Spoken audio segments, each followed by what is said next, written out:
ডিআইজিকে সরানো হচ্ছে, মুর্শিদাবাদের ডিআইজিকে সরানোতে রাজনৈতিক তরজা, এমনকি নির্বাচন কমিশনের দপ্তরের বাইরে ধর্নায় বসবেন মুখ্যমন্ত্রী মমতা বন্দ্যোপাধ্যায়, এমনটাই হুঁশিয়ারি দিয়েছেন। এবং তার বক্তব্য যে এই যেভাবে একের পর এক আধিকারিককে সরানো হচ্ছে তা বিজেপির কথাতেই এই সমস্ত আধিকারিকদের সরানো হয়েছে। এর আগে আমরা দেখেছি পশ্চিমবঙ্গ পুলিশের ডিজিপি সরানো হয়েছিল তাকে, তারপরে 4 জেলার ডিএমদের সরানো হয়েছে, আর এবার মুর্শিদাবাদ জেলার যিনি ডিআইজি ছিলেন সেই ডিআইজিকে সরানো হয়েছে। তবে এই ডিআইজি মুকেশের বিরুদ্ধে অধীর রঞ্জন চৌধুরী, যিনি বহরমপুরের কংগ্রেস প্রার্থী, তিনি অভিযোগ করছেন তিনি এই নির্বাচনকে শান্তিপূর্ণ হতে দিতে চাইছেন না, তিনি দাঙ্গা বাঁধাতে পারেন, এমন একটা গুরুতর অভিযোগ করেছিলেন অধীর রঞ্জন চৌধুরী। ঠিক কি অভিযোগ করছেন তিনি, শুনুন। এই নিরপেক্ষ নির্বাচনকে বানচাল করবার যারা চেষ্টা করছে তাদের মধ্যে নাম্বার 1 পুলিশের ড্রেসে একজন ক্রিমিনাল, তার নাম মুকেশ কুমার। কথাটা শুনতে খারাপ লাগতে পারে, পুলিশের ড্রেসে বলেছি, মানসিকভাবে তিনি একজন ক্রিমিনাল মানসিকতার অফিসার। এই মুকেশ কুমারের তৃণমূল দলের হচ্ছে আগমার্কা দালাল, আগমার্কা কৃতদাস মুকেশ কুমার। এবং এই মুর্শিদাবাদে নির্বাচনের আগে ভয়ঙ্কর খেলা খেলছিল, বিশেষ করে আমার লোকসভা কেন্দ্র বহরমপুরের ভয়ঙ্কর খেলা খেলছে এই মুকেশ কুমার, দাঙ্গা লাগানোর চেষ্টা করছে। হ্যাঁ, অধীর চৌধুরী যখন বলছেন যে মুর্শিদাবাদের ডিআইজি যাকে সরিয়ে দিয়েছে নির্বাচন কমিশন, তিনি মুর্শিদাবাদে বিশেষ করে অধীর চৌধুরীর যে কেন্দ্র, লোকসভা কেন্দ্র বহরমপুর, সেই কেন্দ্রে সেখানে দাঙ্গা বাঁধাতে চাইছে, অশান্তি করতে চাইছে, এমন অভিযোগ ছিল অধীর চৌধুরীর। মমতা বন্দ্যোপাধ্যায় কি বলছেন, যখন ডিআইজিকে সরানো হলো মুর্শিদাবাদের থেকে, তখন মমতা বন্দ্যোপাধ্যায় বলছেন যে বিজেপির কথা মতো এই একের পর এক আধিকারিকদের সরাচ্ছে নির্বাচন কমিশন। কি বলছেন শুনুন। आप जानबूझ के बीजेपी का बात पे आप चुन चुन के ऑफिसर चेंज करते हैं। अगर दंगा एक भी हो हम आपको पकड़ाएगा कि हमारा लॉ एंड ऑर्डर अभी इलेक्शन कमीशन आप देख रहा है, आप हमारा बात नहीं सुन रहा है। আজকে আমরা এই বিষয়টি নিয়েই আলোচনা করব। একদিকে যখন অধীর চৌধুরী বলছেন যে মুর্শিদাবাদ জেলার ডিআইজির বিরুদ্ধে তার গুরুতর অভিযোগ ছিল এবং সেই অভিযোগ মতো ইতিমধ্যে কিন্তু সেই ডিআইজি মুকেশ কুমারকে সরানো হয়েছে, পাশাপাশি মমতা বন্দ্যোপাধ্যায় তিনি বলছেন যে বিজেপির কথা মতো বেছে বেছে একের পর এক আধিকারিককে সরানো হচ্ছে। তিনি এমনও হুমকি দিয়েছেন যদি মুর্শিদাবাদ, মালদা এই সমস্ত জায়গাগুলোতে রামনবমীর দিনে কোনো অশান্তি হয় তাহলে কিন্তু তিনি নির্বাচন কমিশনের দপ্তরের সামনে ধর্নায় বসবেন, আর এর জন্য নির্বাচন কমিশনই দায়ী থাকবেন। এ নিয়ে আজকে আমরা কথা বলবো। আমাদের সঙ্গে এই মুহূর্তে রয়েছেন কংগ্রেস নেতা ইমদাদুল হক মীর। আপনাকে স্বাগত জানাবো আমাদের এই অনুষ্ঠানে। মমতা বন্দ্যোপাধ্যায় বলছেন যে বেছে বেছে একের পর এক আধিকারিকদের সরানো হচ্ছে, যদি কোথাও অশান্তি হয়, বিশেষ করে মুর্শিদাবাদে যদি অশান্তি হয় তার জন্য নির্বাচন কমিশন দায়ী থাকবে।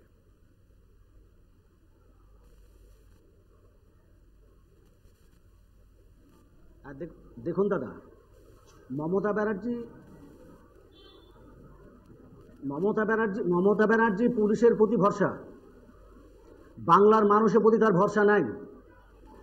অর্থাৎ মমতা ব্যানার্জি যেখানে যাকে আগে রেখেছেন, আর মমতা ব্যানার্জি নিশ্চিত তিনি জানছেন যে আমরা হাঁটছি সামনে লোকসভা নির্বাচনে। মুর্শিদাবাদ জেলায় 3-3 কংগ্রেস জোট 3-3 পাবে। মমতা ব্যানার্জির পায়ের তলার মাটি হারিয়ে গেছে। মমতা ব্যানার্জি সারা বাংলার মানুষের গণতন্ত্রকে ধ্বংস করেছে। 2016 সালের পর থেকে এ পর্যন্ত বাংলার মানুষ তাদের গণতান্ত্রিক অধিকার প্রয়োগ করতে পারেনি। মমতা ব্যানার্জি মানুষকে বলে যে এখানে নিরপেক্ষ ভোট হয়েছে, কিন্তু বাংলার পুলিশ জানে নিরপেক্ষ ভোট হয়েছে কিনা। আপনাদেরকে চ্যালেঞ্জ করে বলতে চাইছি, মমতা ব্যানার্জির হিম্মত যদি থাকে এই বাংলার মানুষের গণতান্ত্রিক যে অধিকার, সে অধিকার প্রয়োগ করতে দিয়ে সেখানে নির্বাচন করুক। প্রতিটা জায়গায় মমতা ব্যানার্জি ধরাশয়ী হবে। এবং মমতা ব্যানার্জি ইমদাদুল সাহেব, মমতা ব্যানার্জি তো মানুষের গণতান্ত্রিক নির্বাচনেই জিতে এসেছে, ক্ষমতায় এসছেন, এমন তো নয় যে তিনি অন্য কোনো পন্থা অবলম্বন করে। মমতা ব্যানার্জি 2011 সালের নির্বাচনে, দাদা আপনারাও তো 2011 সালে মমতা বন্দ্যোপাধ্যায়ের সঙ্গে ছিলেন।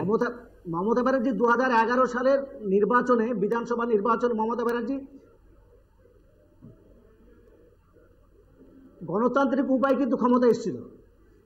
কিন্তু তারপরে মমতা ব্যানার্জি আর মানুষের প্রতি ভরসা রাখতে পারেনি। আচ্ছা, বেশ, আপনার কাছে আবারও আসবো। আমাদের সঙ্গে রয়েছেন বিজেপি নেতা শাকারফ সরকার, যার কারণে প্রতিটা জায়গায় ইন্দ্রাদুল হক আপনার কাছে আসবো, আমি আবারও আসবো। শাকারফ সরকার রয়েছেন। শাকারফ দা, আপনাকে স্বাগত জানাবো আমাদের এই অনুষ্ঠানে। মুখ্যমন্ত্রী মমতা বন্দ্যোপাধ্যায় বলছেন, হ্যাঁ অনেক ধন্যবাদ আপনাকে, শুভেচ্ছা রইল নতুন বছরে। মমতা বন্দ্যোপাধ্যায় বলছেন যে নির্বাচন কমিশন বিজেপির কথা মতো বাছাই করে করে একের পর এক আধিকারিকদের সরানো হচ্ছে। যারা কোথাও কোনো অশান্তি হলে দক্ষ হাতে সামলাতে পারেন সেই সমস্ত দক্ষ অফিসারদেরকে সরিয়ে দিচ্ছে নির্বাচন কমিশন বিজেপির কথা মতো।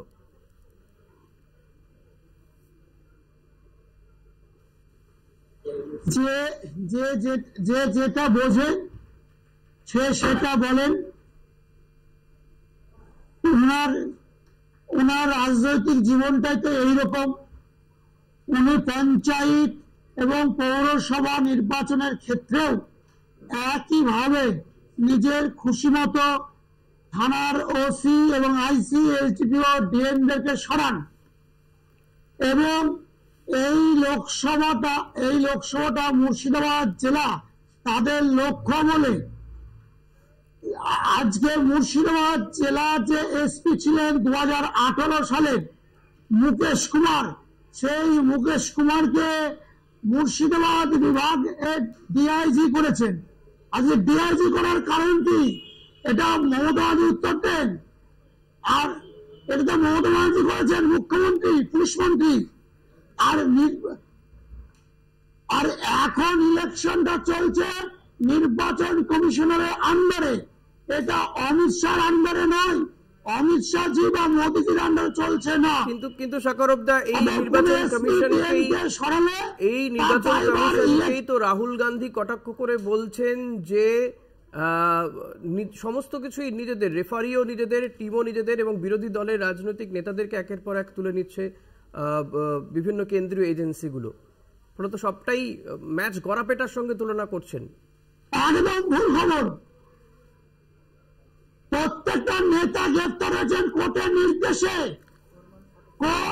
আমাদের সঙ্গে এই মুহূর্তে বহরমপুর পুরসভার চেয়ারম্যান এবং তৃণমূল নেতা নারুগোপাল মুখোপাধ্যায় রয়েছেন। আপনাকে স্বাগত জানাবো নারুগোপাল দা। যে বিষয়টা তৃণমূল কংগ্রেসের পক্ষ থেকে আপনি যেমন রয়েছেন, কংগ্রেসের পক্ষ থেকে আমাদের সঙ্গে রয়েছেন ইন্দ্রাদুল হক মীর এবং বিজেপির পক্ষ থেকে শাকারফ সরকার রয়েছেন। ইন্দ্রাদুল হক বলছেন যে মুর্শিদাবাদ জেলায় কংগ্রেস বাম তাদের যে জোট, তারা 3-0 করে দেবে আপনাদেরকে এবং বিজেপিকে। দেখুন, এমনিতে বিধানসভা ভোটে 21-এ শূন্য হয়েছে, আর লোকসভা ভোটে শূন্য হবে। ইতিমধ্যে যতগুলো সমীক্ষা আছে, অর্থাৎ যে সমীক্ষাগুলো হচ্ছে কংগ্রেস, সিপিএম বা বিজেপিকে অনেকটা এগিয়ে রাখে, বিশেষ করে কংগ্রেস সিপিএম কে এগিয়ে রাখে, সেই এক সংবাদ মাধ্যম, আমি আর নাম করছি না, এবং বিভিন্ন সংবাদ মাধ্যমে যে সিপিএম কংগ্রেস যে শূন্য ঝুলি নিয়ে হচ্ছে বাড়ি ফিরবে চৌঠা জুন, সেটা পরিষ্কার করে দিয়েছে। অর্থাৎ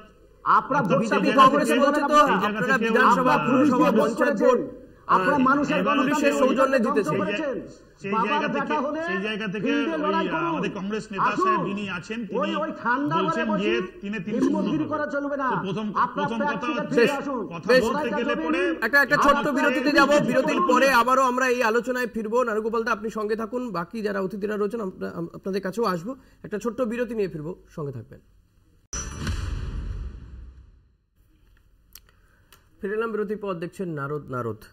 আমাদের সঙ্গে রয়েছেন 3 জন অতিথি। আমি নারুগোপাল দা আপনার কাছে ছিলাম, যে কথা বিজেপি এবং কংগ্রেসের পক্ষ থেকে বলা হচ্ছে যে এই যে বিধানসভা নির্বাচন 2011-র পরে যে সমস্ত নির্বাচনগুলো হয়েছে, সবকটা নির্বাচনই আপনারা পুলিশের সৌজন্যে জয়লাভ করেছেন।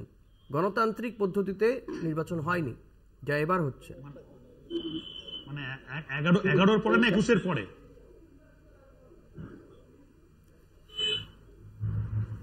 নারুগোপাল দা শুনতে পাচ্ছেন? বলছি 11-র পরে না 21-এর পরে? আর যাই হোক না কেন, 2011-র পরে। আচ্ছা, যাই হোক না কেন, হচ্ছে ওনাদের দুজনে, হ্যাঁ আচ্ছা 11-র পরে, তাহলে 11 সালে তৃণমূল ক্ষমতা এসেছিল কিভাবে? তখন তো সিপিএম গভর্নমেন্টে ছিল। তাহলে তাহলে মমতা ব্যানার্জির কি জনপ্রিয়তা ছিল না? তার আগে 2009-এ যখন লোকসভা ইলেকশন হয়েছিল তখন 27টা সিট তৃণমূল কংগ্রেস পেয়েছিল। কংগ্রেসের জনপ্রিয়তা তাহলে পরে কংগ্রেসের হাত আচ্ছা ধরে বলি, এসেছিল মমতা তারপর ব্যানার্জি। তৃণমূল কংগ্রেস নামটাকে মুছে তৃণমূল দিতে কংগ্রেসের বলেন। কন্টিনিউ। নারুগোপালজি, আর কংগ্রেসের যে কংগ্রেসের নেতা নামটা আছে মুছে দিতে তিনি বলেন আপনার বলছেন মমতা ব্যানার্জিকে। কেন্দ্রীয় কংগ্রেসের কোটা আপনার দীর্ঘদিন মাথায় দীর্ঘ কতটা 50 বছর সস্তা থেকে রেখে দেবো। গোটা আপনি তো পশ্চিমবঙ্গের 6-এর উপর কোনদিন পার কাছে করতে থেকে পারেন। মানুষ হয়েছে। আর প্রদেশ কংগ্রেস আজকে আপনি সভাপতি বাংলায় যিনি highlight হতে চাইছেন রিপ্রেজেন্টেটিভ হয়ে মমতা ব্যানার্জির বসেছেন কাছে। তিনি ভালো করে জানেন আপনি এই যে বিগত প্রদেশ কংগ্রেস পৌরসভা সভাপতি নির্বাচনে আপনি কি অধিবাবু হওয়ার করেছেন? পর থেকে আপনি বাইরে থেকে লোক নিয়ে গেছেন, তার আসনে ইন্দ্রদুলদা একটু কথা বলতে দিন। নারুগোপাল দাকে কথা বলতে দিন। ইন্দ্রদুলদা প্লিজ। প্রমোশন দিতে হয়, কোন স্টুডেন্টকে প্রমোশন দিতে হয়, নারুগোপালের তো কথা সেইভাবে বলার অধিবাবুকে অধিকার আছে। কংগ্রেস প্রমোশন দিয়েছে। আপনারা গোটা ভাবতে পারেন ভারতবর্ষে এই মিডিয়ার কংগ্রেস সামনে তার এই বাংলার মানুষের সামনে নারুগোপালের কথা বলার অধিকার আছে। ব্যক্তিগতভাবে তার পরিবারতন্ত্র প্রমোট করতে গিয়ে যেভাবে ধ্বংস হয়ে পড়েছে এবং আঞ্চলিক দলগুলো বা যে দলগুলো শক্তিশালী তাদেরকে দাদাগিরি করতে গেছে এবং কিছু বিজেপির দালাল বিজেপির দালাল এদেরকে নিয়ে রাজনীতি করতে গেছে। পরিবারতন্ত্র মমতা ব্যানার্জি করেছে। পরিবারতন্ত্র কে করেছে আপনাকে দেখান। আরে পরিবারতন্ত্র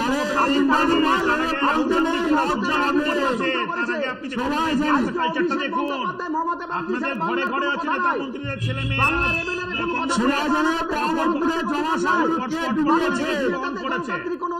আপনার হচ্ছে এখানে নির্বাচন বিজেপির সঙ্গে অধীর চৌধুরীর যে ঘটনাটা আজকে সাখারাপ বাবু আছেন উনি জানেন।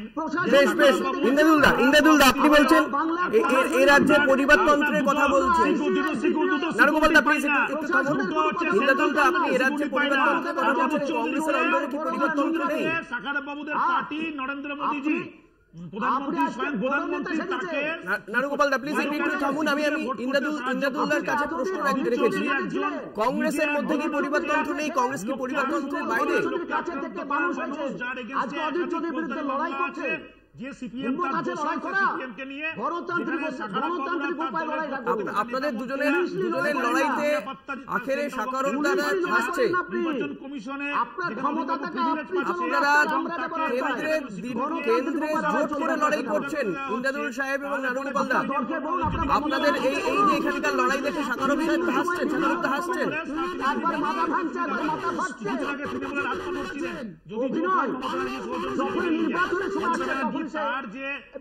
নারুগোপালদা প্লিজ একটু থামুন, বাকিদের কথা বলছেন। নারুগোপালদা প্লিজ।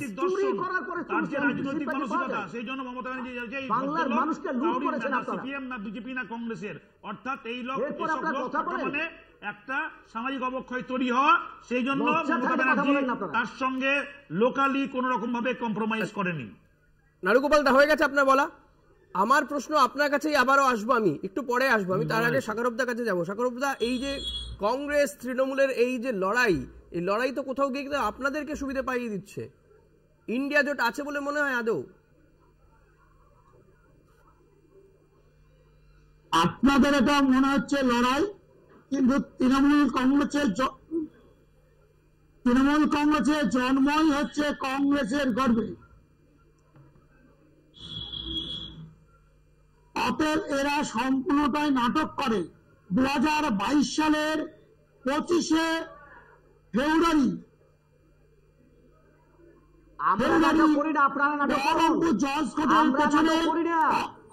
আরে মোদি এবং নারুদা মোদি আর শহর দেখেছে মোদি আর মমতা এক। এটা আপনাদের নাটক। গত চিরদিন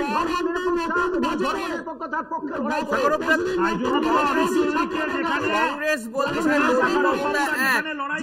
কংগ্রেস বলছে অধীর চৌধুরী বিজেপির সহযোগিতায় জিতে থাকে।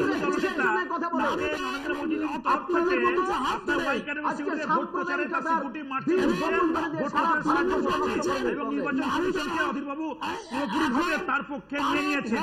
এটা কার নির্বাচন কমিশনের প্যানেল কার দ্বারা তৈরি? নরেন্দ্র মোদীজির দ্বারা তৈরি, বিজেপির দ্বারা তৈরি। তাহলে সেখানে মমতা মোদী এক কিভাবে হবে? বরঞ্চ বিজেপির এজেন্ট হয়ে অধীর রঞ্জন চৌধুরী যেভাবে দীর্ঘদিন কংগ্রেসের। নারুগোপালদা আমার একটা প্রশ্নের উত্তর দিন। যদি ডিআইজি কে সরিয়েই দিল নির্বাচন কমিশন, আপনাদের দলের জনপ্রিয়তা রয়েছে, তাহলে ভয় পাচ্ছেন কেন? বিজেপি বলছে, কংগ্রেস বলছে আপনারা ভয় পেয়ে গিয়েছেন। একজন পুলিশ আধিকারিককে সরিয়ে দিলে ভয় পেতে হবে?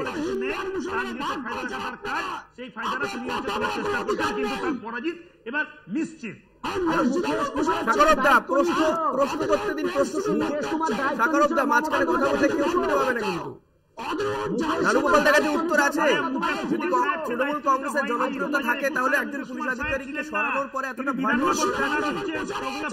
পুলিশ কমিশনার ছিলেন এবং লাস্টে ভোটগুলো হলো 2022 সালে মুকেশ কুমার ছিলেন না, 2023 সালে পঞ্চায়েত ভোটে মুকেশ কুমার ছিলেন না।